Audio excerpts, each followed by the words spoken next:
Welcome to the Leverage 3 podcast. This is the place where high performers bring you 3 tactics you can leverage every day to impact your business and life. I'm Craig Shoemaker, and today's guest is AMARDEEP PARMAR. AMARDEEP is the founder of the BAE HQ, host and former editor of Entrepreneur's Handbook, where he interviewed the likes of founders of Netflix and Twitter. So, no pressure for me or anything like that. He's the second fastest writer to get to 50K followers on Medium after that political upstart Barack Obama, and a staff writer for Indie Hackers and a Venture Scout. AMARDEEP, it is a pleasure to have you here today. Well, thanks so much for inviting me on. Yeah, it's incredible. And you and I were introduced from a mutual friend, and he was telling me kind of about your unique perspective when it comes to approaching, I would say, not only business, but also kind of your philosophy on life. And I was wondering if you could just kind of tell us a bit about what led to that and how you approach things. I think it's interesting because I think I've changed so much over the last few years. And a lot of people who meet me today, they think I've always been like how I am. Whereas in reality, if you rewind 5 years, 10 years, I was really insecure. And I was driven by that need to prove myself, or a lot of the time to prove myself to myself, where because I felt like I wasn't achieving enough or I wasn't doing good enough, then I put so much pressure on myself. And for example, I traveled the world, right? I've done nearly 50 countries. Did I do that because I love traveling or because I felt like I needed to make something or do something to show off or whatever it was? Like It's something I can say to myself, oh, I've been to 50 countries. And I felt like I was living life a bit like that, or what's the next achievement? What's the next thing to do? And at some point, I think the mirror just smashed where I was seeing the real problems that some of my friends were going through. And some of them were really going through quite tough mental struggles. And as I was trying to give them advice, I realized, wait, I'm going through these same mental processes. And I grew up in the environment of believing that people who had these kind of thoughts were weak. And that was a toxic masculinity, I guess, behind there. And as I grew up, I realized, actually, this is really common, these struggles that people face. And it changed the way I think about things and tried to look at things from a much more holistic point of view. And another big turning point was the elections. So we had Brexit in the UK and we had a Trump election in America, where I was very much of the camp of, oh, no, but that's never going to happen. And it started to make me realize just how much I didn't understand people who were around me, right? I think some people kind of doubled down on their views. Whereas I instead was like, actually, there's something wrong here because I think I understand how the world works, but it's 50% of the population that I don't understand. So it tried to make me seek out different points of view. And I think that's made me a much more understanding person that's filtered through into my philosophy about the way I do work and the way I live my life. Building a business is tough and even tougher when you do it alone. So why not use proven systems to help grow your business and focus your message? Now, Dan Koh is the creator's creator. His system found in the 2-Hour Writer helps you cultivate your best ideas, and the Modern Mastery community is there to challenge and support your growth every step of the way. I'm there, and you should be too. So go to leverage3podcast.com/Koh, that's K-O-E, let's get you going. So taking a step back for a second, I think it'd be interesting to kind of pull out a little bit more of your story. So how did things get started for you? And then how did you end up becoming established as an entrepreneur? So my original job was as a consultant, right? In technology, where I was doing well, but I was a bit bored really. And then because I started getting more into personal growth, reading a lot, I think it really came from that. I was reading so much and trying to get different people's opinions. And then I was disagreeing with a lot of what I was reading, right? Because if you're reading so many different books, they all have different ideas. And then I wanted to put my own flavor on that. And that led me to Medium. And Medium has a lot of articles. And especially, I think, when I started reading, the quality was really high at that time. So I was reading all the articles and I agreed with a lot of them. But I was also thinking, actually, I don't agree with that point. And originally what it was, I started commenting a lot. So I just started commenting on other people's articles.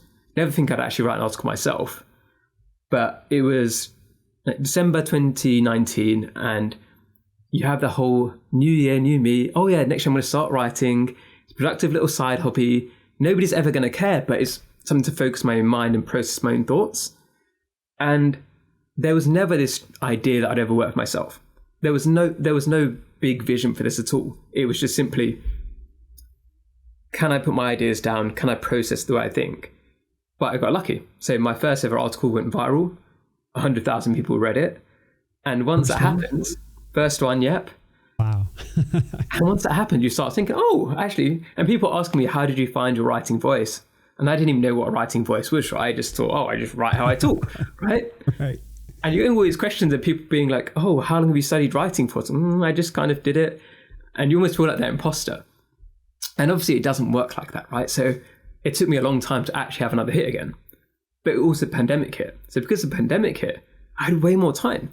So what I started doing is really studying the craft and understanding, okay, this first article did well. Why did it do well? What was actually good about the way I wrote? Because in many ways it was a fluke. I didn't know what I was doing. But as I went through that process and that journey of trying to basically prove that I wasn't a one-hit wonder, then I started getting hit after hit, and that enabled me to grow very fast. I became the editor of one of the major publications on the platform. That was around June 2020. And it's still a bit crazy, right? Because I'd only been writing for 6 months, and then I became an editor. And I had a conversation with the guy who runs it afterwards, and he didn't realize how little time I'd been writing when he hired me. And if he'd known that, he probably wouldn't have done it. So it just shows that like these different opportunities came along and I was able to seize them. And by being the editor of the publication, your writing ability goes up so quickly, right? Because you're now having to analyze other people's articles. It's a really quick way to learn.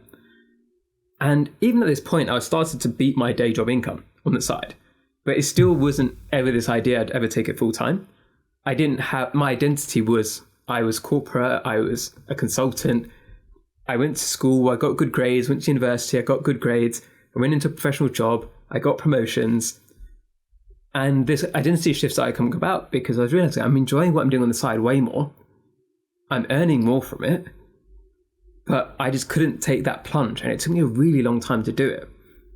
And it wasn't until, I think, February 2021 where I was looking at this thinking, well, what am I doing here? Because I kind of hit a level in my day job where I didn't know I wanted to do next. The next promotion, I would have to work for a few more years just because of that's the rules, right? You have to do X number of years. And I was thinking, I'm coasting. I'm not growing. I'm coasting.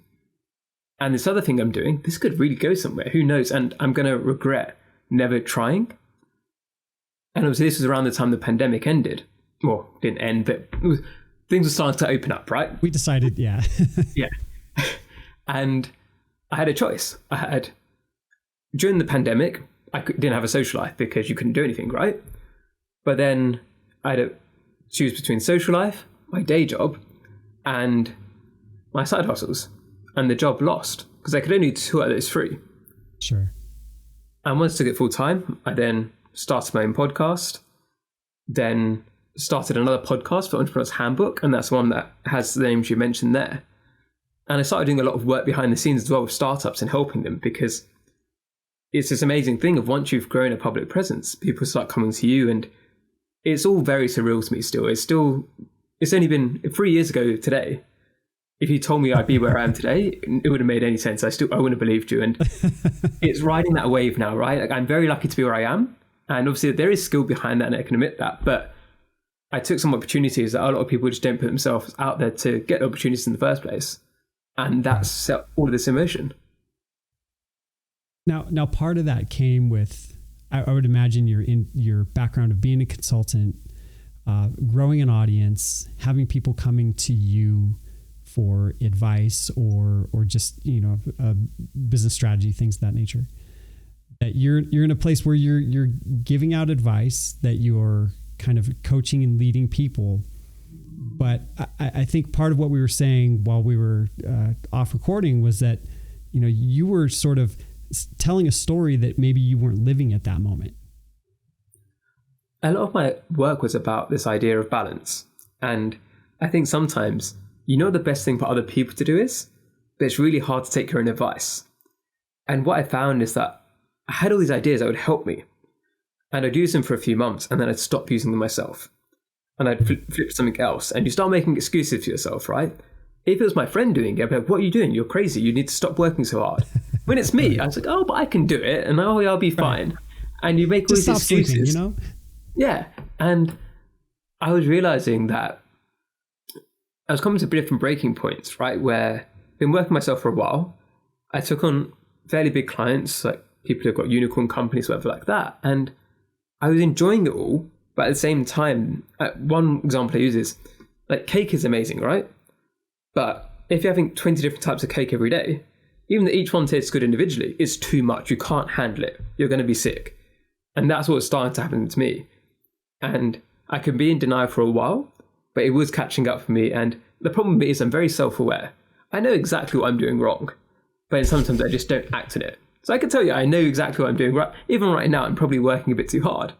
I can tell you that, but I'm still going to continue doing it.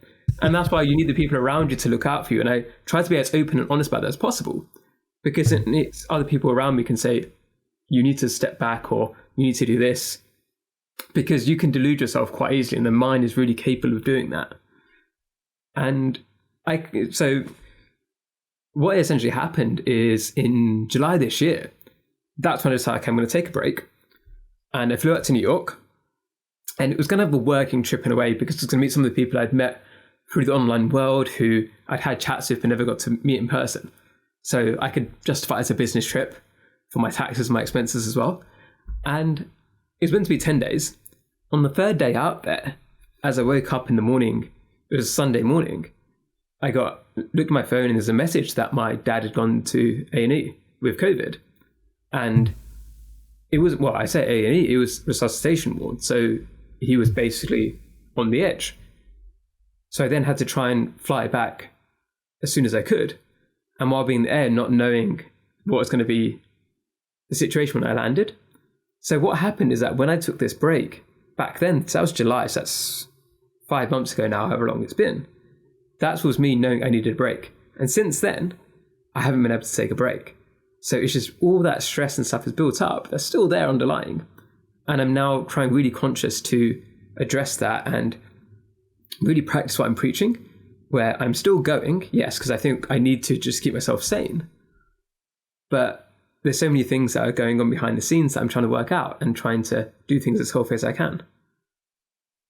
So good friends that I had in college used to always ask me this question. We'd get into philosophical or whatever conversations, and he would say, okay, well, what does that look like with legs? So what does that look like in a practical sense? We're in this environment, including social media and other aspects of our lives, where we're seeing people achieving wonderful and amazing things. And of course, we only see the success stories. We often don't see what happens in the interim. So how do you give yourself space to learn, grow? Perhaps self-care is a part of that, and do that and not feel like I'm not keeping up, I'm not achieving, I'm not doing what I need to do? I think a big part of it is not lying about anything. So I always say, if somebody asks me how I am, I'd never lie. And I think it's a default human reaction, especially in the Western world, to just say, how's it going? Yeah, I'm good. How are you doing? And they're not good. Like, they've got some problems, or they're upset, or like they've just had a divorce, or whatever's happened. But it's just a default for us to say we're good. And it's that thing of, if you're going to answer that question, then we should get used to expecting a real answer. And that's what I've been doing. So the people I'm meeting, I'm constantly meeting people who 3 years ago would intimidated the hell out of me, right? If they're earning billions, or they've got this many followers, whatever it is, like that. But if I can just be real with them and say, look, I'm doing this because it's my mission. I'm trying to do this to continue my dad's legacy. But in reality, I'm not okay. And I'm struggling with different ways. But there's this duality to me, right? And if I can be open and honest about that, I think that's a huge part of it. Because I'm not playing somebody. I can smile. Like, I know, for example, if I'm smiling like this and talking like this, it makes people feel comfortable, makes people feel welcome. I can talk like that, but it's still, how I try to think about it, it's still being authentic, because I'm doing that because I want people to feel comfortable and engage in the conversation. But the actual words I'm saying, I'm never lying. And it's that thing that I think sometimes confuses people, is that I can be very coherent while saying things that they expect somebody to be on the floor saying. And I think that paradox really messes with some people, because they just assume that I'm okay. And I'm telling them I'm not okay. But you have almost this gaslighting situation, like, oh, but you're doing this and you're doing that. It's like, yeah, but I'm telling you how only I can tell how I'm feeling inside. And I think that's so important, because people can just look at you and see what you're doing and make certain assumptions. And all you can do is be honest with them. And I think that's a huge thing that helps me. And you'll find people, when you're honest with them like that, they will care. People will try to empathize with you. And I've seen in the past where people with different leaders, for example, they'll be going through some stuff. And you then hear their employees being like, oh, they're a terrible person, or my boss is evil. But we're all just people, right? So your boss is going to be going through their own personal stuff that maybe they don't talk about. So you think they're just being this caricature of an evil boss. But in reality, maybe they've got a kid and they can't sleep at night. And there's all these different things that can affect people. And that's what I'm trying to consciously do all the time. But at the same time, I'm imperfect, right? I still get annoyed at people. I still get frustrated. And I just try to pull myself back when that happens and try to think, okay, is this person the worst thing and I'm just really angry at them? Or is it actually just maybe they're just human, they made a mistake or some misunderstanding? And I'm trying to get better at that continuing. And I think that really helps. Because if you let that anger take set, especially when something like what happened to my dad has happened, it can just consume you. So I let myself be annoyed, but I don't let it just really take over me. Well, I think that suffering is one of the constants of the human condition. That I mean, it is a constant. It's unavoidable. It largely depends on how you choose to deal with it. That determines your happiness, your relationships with people, like so many aspects of our lives. I'm curious though, because again, constructs of our culture kind of almost dictate that you don't show weakness, that you don't burden other people with your problems. Like, have you had situations to where you've just been like, oh, you're going to ask me, I'm going to be honest. And they're like, whoa, hold on a second. I don't know what's going on here. In a way, no. I think most people have been really understanding.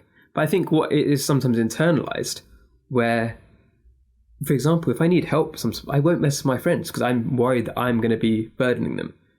And that's a tough thing where, because in some ways I'm public or people see me posting, then sometimes friends might not reach out because they think, oh, he must be doing well, like he's okay. And that's something that people struggle, because then it's understandable why they're acting the way they are, because they think, okay, he's doing well, like I don't need to check up on him, like I can see he's posting every day, and they think, okay, it's fine. And it's that communication is quite a difficult one, where my job requires me to be public. It requires me to be like this, right? Where I can talk coherently, I can smile, all that stuff, right? Right. And that's quite a difficult thing, because what I know that I have a tendency to do, especially in the past, is that if I feel like people aren't supporting me, I tend to internalize it, where I say, they're not supporting me because maybe I'm not worth that support. And that's something I know that it was like a dark thing that I had in my head maybe 10 years ago, 5 years ago. And when something like this happens, sometimes that voice comes back. And it's something which I'm very conscious of, that I need to suppress. I need to make sure that I don't let it, like the seed, like, because once that idea is seeded, it can grow. And I need to just stop that poison, essentially. And I'm lucky that I've got that self-awareness now to be able to call it out, rather than to just have this negative idea, which a lot of people have, right? Because you can just spiral. And it's how do you stop that spiral? It's just, you've got to like stamp out straight away. You've got to tell people as well, because when you say it out loud, it sounds really stupid, right? And when it's a voice in your head just talking to yourself, it can really get at you. When you start saying it out loud, you realize, oh, obviously that's a ridiculous thing. That is my fault that people aren't supporting me. It's just, everyone has busy lives. Everyone's got different stuff going on. It's just trying to communicate as best as I can. Right. Well, and everybody is consumed with the thing that's most important to them.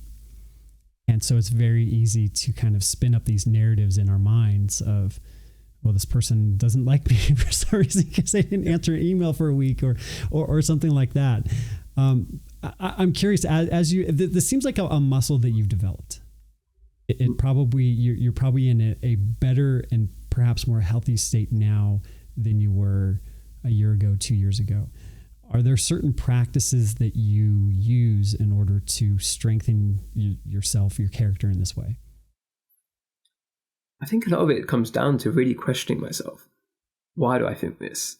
And especially when it's a negative thought like that, because when you really boil it down, for example, It's if you've had a betrayal in the past or someone's broken your trust in the past, that's why you think the way you do, or that's why you're acting in a certain way.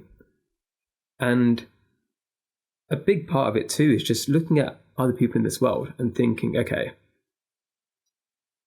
is it because, like you said, is it because they're evil? Or is it just because of what's going on in their heads? And trying to put myself in their shoes properly, and not just the idea of like, what would they think? Because sometimes people do things that I just doesn't make any sense to me at all, right? And you must experience the same thing. Like this, like how can they think this way? But I think it's one book that I think really had a big effect on me was Yuval Noah Harari's *Sapiens*, and obviously it's the idea of human history. But the bit that stood out is the idea of stories, because we all grow up with different stories and different narratives, and those stories that we're told, whether from ourselves or from the people around us, then affect our reality. And if somebody's had a history of certain people in their life, things like that, or it's the whole thing that it perpetuates, right? Kids who are bullied becomes bullies, all that sort of stuff, because that's what they're used to. And when you can identify that in yourself and say, well, I'm acting this way because of that, I think that's a big deal. And is even, for example, with therapy, right? So Americans are much more open about therapy than in Britain, right? Here it's still a bit of a taboo, especially within my community. And I've been saying to people since my dad passed away, I'm going to go to therapy, I'm going to get it sorted out. I haven't done it yet. It's been 4 months. I know it's the right thing to do, but I haven't done it yet. And I know why I'm not doing it in some ways, because I know there's a can of worms there that I don't necessarily want to open. But I'm at least self-aware enough, and what I've done is set myself a target. So I use that if-then plans. Like, once I get to this point, then I'll do this. And because I keep telling people, okay, once this happened, then I'm going to do it, it gives me that support in that way. And what I found is some of my practices broke down, where I kept a gratitude journal for 3 years. And then after my dad passed away, I haven't done it once. And I know that I need to get back into it again, but I haven't done it yet. And by coming on here and admitting that, and it's where the honesty comes into play, right? If I'm very honest about these things, then it keeps me accountable, right? Because I know I should really be doing that. And so hopefully this weekend I'll start doing it again. Because I do it, what I used to do is once a week I have that gratitude practice, because it's something I could maintain. Some people do it every day. I know that realistically I'm never going to do that. So it's also being honest with yourself about that, right? I'm never going to be the person before bed every day is going to write down things. But I was doing it Sunday morning? Every Sunday morning when I wake up, I write down everything that comes to my mind of the great things from the past week. And that was such a strength to me throughout these years. But what happens when like a death happens in the family, for example, you go into that fight or flight mode, and it's like I know exactly the wrong things I'm doing right now, but at the same time I also know that, like I said, the muscle built up over time through the different things I've done that helped in the past, where I have a bit of time where I can do these negative toxic habits in some ways, as long as I pull myself back up again. So what I built is that resilience, or that, because if let's say we're watching a video here, right? So like, let's say I started off here. So anything that would knock me off purpose would go straight nosedive. If I'm at a stronger mental state to begin with, then a little knock actually doesn't take me down that far. And that's what's happening, right? Is I've got that bank of positivity built up. And I think that's such an important thing, where when things are going well, don't take it for granted. Keep that journal, keep that gratitude in progress, because then when something does take you off course, you're working from a stronger base. And you have that to look back on. You have that base, but yet since it's recorded, I forget things like my wife so much. She's like, I don't know how you keep a job sometimes. You can't remember the thing I told you like 5 minutes ago. I get the same thing. Like, I have to remember 100 different people's names and all these different things that are going on. But if you ask me what I had for lunch yesterday, I look. It's just, sometimes the question I hate the most is, what did you do this weekend? I'm like, I did something. I have a family. I know I did something. But I think the key to what you're saying, though, is that ability to be honest with yourself. And I know that I have, pity's not the right word, but I get frustrated sometimes when I meet people who are unwilling to want to expend the energy to improve themselves in any way. I mean, it could be, reading, it could be conversations, perhaps it's therapy, maybe it's journaling, whatever. It's just like, no, I just want to continue on with my life and kind of hope everything gets better. And I think that the ability to stop, and I think that honesty is oftentimes the hardest part, because we definitely have this self-preservation of wanting. It's not, blind spots are there because we can't see them, but they're also there sometimes because we don't look for them, right? And so I think that honesty that you're pulling out is something that's huge. I think another big part of this as well, for example, the strength, right, is that my background is that I was in the national squad of karate. I've done a dozen obstacle course races in multiple countries. I've danced on stage in front of thousands of people. So I did a speech at my dad's funeral. So I can point to these things being like, I am strong. It doesn't matter what people think because I've got these milestones in a way. And what's interesting to me is that I shouldn't need those milestones. So I go back to those milestones and thinking, well, people can't accuse me of being weak because, well, I was a black belt. Like, I'm not weak. But right. What you need ideally is to not have to have any of that at all, right? I shouldn't have to depend on that to prove myself that I'm strong. It's got to come from that internal perspective. And that's what I say to people in some ways as well. It's like, find out what it is about yourself that you're really proud of, that you can just say, like, it doesn't matter what people say because I've done this. I'm this person. When my friends needed me, I was there. And it doesn't need to be about proof. You don't need to say it to other people. It's about you telling yourself, right. I was there. I'm strong because I was able to do this. And whatever it is, it's just keeping track of those things that really make you proud about yourself. Because then when things do go wrong, you can always be like, well, I was a person that did this. I was a person that did that. So I've got it in me and I can do this. And it doesn't matter who you are, right? Everybody's got something like that. I point to national squad work like that, but it's even the simple things of when my friend was really in need. I stopped what I was doing and went to do it. That's what I told myself. That's the person I am. And if I can keep creating, like remembering these stories, and we all got positive moments, right? So for example, with your wife, where you might forget what you had for lunch, what you did last week, but it's going to be those moments where you know that you're a really good husband. And when you can tell yourself that, it can stop some of the negativity from really spiraling. So obviously there's a lot there when it comes to personal development, but it seems like all of this work, all of this perspective that you have, it's going to influence you professionally as well. So I'm just curious, like, how have you seen that affect your relationships with other people and your work? I think the honesty side of things and the vulnerability, it's being vulnerable about, being honest about the vulnerability, right? That is what's got me to where I am. Because through the writing, I'm not trying to impress people all the time. I'm just saying, this is a struggle that I've had. This is how I dealt with it. This might help you too. And that's something people can relate to. And it's what I tell my podcast guests, right? I don't know if you tell them the same. Stop trying to be impressive, because it doesn't matter how many millions you've raised with the people I've interviewed. It's just a number. Most people can't comprehend the difference between raising 120 million and 550 million. It's all just a big number. Yeah. But they'll remember you if you can say a story about the struggle, right? Where one guy I know, he said that he was going to get married to his wife, and his, like, the parents-in-laws, they said that he wasn't good enough for her.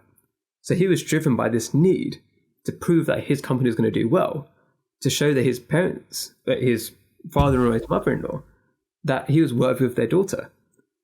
And that's something which a lot of people can relate to, where they don't feel worthy to other people's eyes.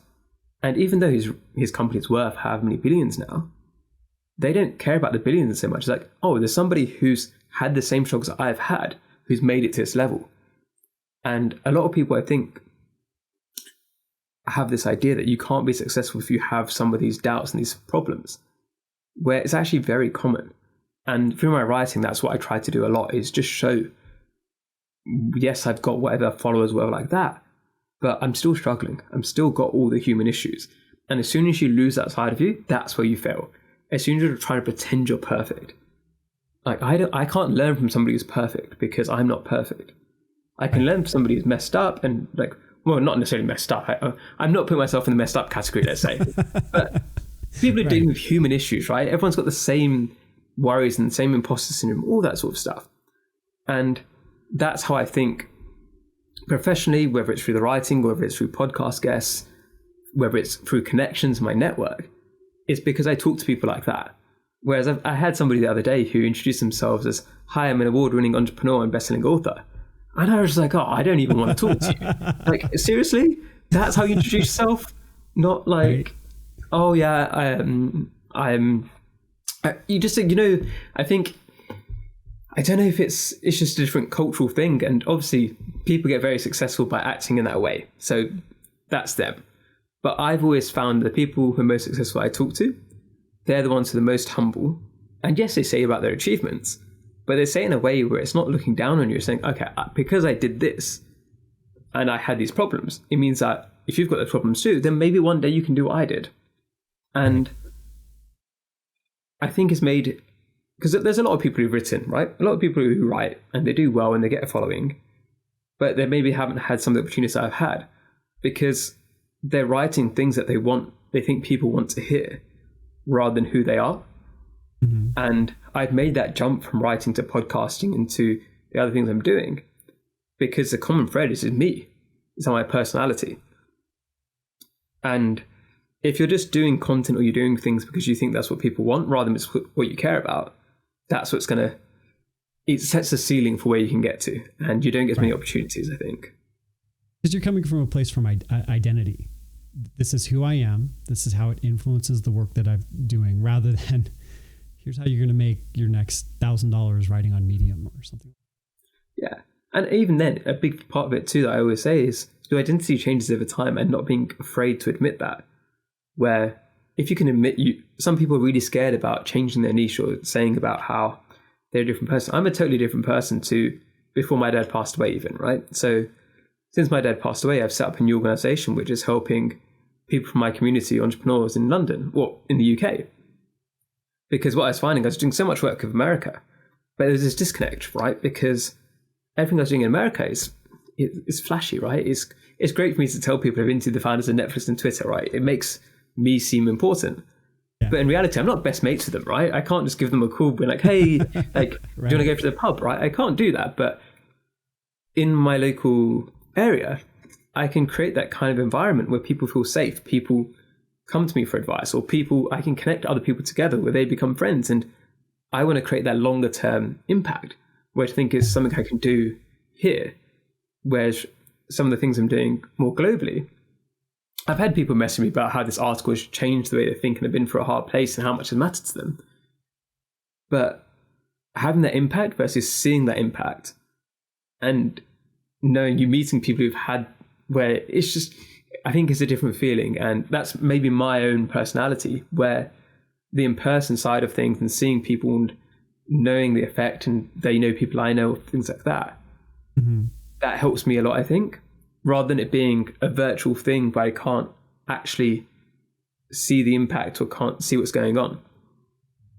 Well, the world is upside down from what it used to be. So now the novelty is to be able to spend time with people in real life, in flesh and blood. And so I can imagine it being that much more fulfilling when you get a chance to see it right in front of your eyes. Yes, it's wonderful to be able to affect people online, and I've had the opportunity to do that. But when you can look into someone's eyes and see the change, that's just for the record. Anytime you want to get together and go to the pub, like, I'm totally ready to go with you. So just let me know when we can set that up. But I like to kind of end things here with 3 tactics, 3 practical things that people can do. And I was just curious, like, if you were to outline some things that people can do, like right now, today, what would you suggest? So the first one I alluded to earlier about not lying when people ask you how you're doing. And what I think you find is the relationships are so much more genuine when you do that. And obviously there's different levels, right? You don't go into a 10-minute rant to your boss about how you're feeling. Right. But if you just say, I had a bad night's sleep and a bit grumpy today, they might react badly to that. But also, if you start realizing that your boss really doesn't care how you're feeling, it's a signal, right? It tells you, like, maybe I don't want to work with this person in the future. Right. So I think that breaks down some of the walls that we put between ourselves. And you obviously know as well, when you're doing a podcast, if you can show vulnerability yourself, people reciprocate. People feel more open, more comfortable to tell you what's going on in their lives. So I think that's a great way to just get a better understanding of this world. And when you understand people, that's where the basis of everything, right? Then number 2, I just realized my number 2 is really similar to my number 1. Okay. So let's go for number 3 first, and we'll go back to number 2 and I'll make another one up. And so number 3 is using self-deprecating humor a lot. And one of the struggles with being in the environment we're in now, where tensions are always high, people have different backgrounds and different beliefs. And it can be really difficult to know what you're allowed to say and what you aren't allowed to say. But always the safe topic is about yourself, right? If you're making fun of yourself in a way that's not so deep, right? Where it's just being able to laugh at your mistakes, right? If you can do that, it makes life so much easier. Whereas when you're constantly defending yourself because you feel like any mistake you make is a failure on your part, it gives you into this whole constant fight in the world moment. Whereas if I can just say, like, I messed up, whoops, and laugh at it and then carry on, that resilience, be able to laugh at these moments is such a big deal, I think. So if you can train yourself to just, obviously, if you've hurt somebody with a failure, don't laugh at them, but be able to laugh at the stupid things you've done once you've made amends. I think that's a huge thing, because I've met people who've done crazy things of going to give aid in war zones, and they say when they're there, what gets them through is that the locals can have a laugh over a tea and coffee about stupid stuff. And if you can keep that humour, wherever you are, it will keep you going and it will stop that resilience. Exactly, gives you that resilience. Yeah. Then number 2. When I was in college. Oh, sorry, I mean to cut you off there. No, go ahead. It gives me time to think of number 2. When I was in college, I did not have a very thick skin, and my buddies would just, they would just make fun of me relentlessly. And we finally got to this point where we were just like, we have this equation where tragedy plus time equals comedy. And we would just always try to shorten the amount of time it took to start laughing about things, for dumb things that we had done. So yeah, there's a time and a place for it for sure. But that philosophy can really help you build resilience. Yeah. And the final point I'd say is, don't be afraid to just try things. I think we're so afraid of just experimenting, and a lot of the times the worst case scenario isn't really that bad. Let's say you start writing online. Write online under a pseudonym, right? What's the worst that can happen? Nobody reads it. So what? And we get so afraid of people judging us in some ways. We don't just try things. And if I have this rule that I call experimentation rule, right? When you're happy, experiment a little bit less, because what happens is people are doing well and then they're doing a million different things and they become unhappy. Whereas if you're unhappy, then what have you got to lose? Try something new. Like, I can see a guitar behind your head. Try and learn the guitar. Go to a salsa class. You don't need it to be the answer. I think sometimes people think they have to find the perfect answer. But if you just try out different things, you'll find something you enjoy. And it might not be the first thing you try. It might be the 10th thing you try. It might be the 100th thing you try. But it gives you that hope of, like, maybe, like, I didn't know I was a good writer until I tried. I had no idea. So what are you good at right now that you didn't even know you're good at? You'd have no idea that you've got talent for it because you're too afraid to try. So just find the easiest way to start something, have a go, don't quit your job for it first, just do it on the side, whether it's a hobby, whether it's a potential career, whatever it is.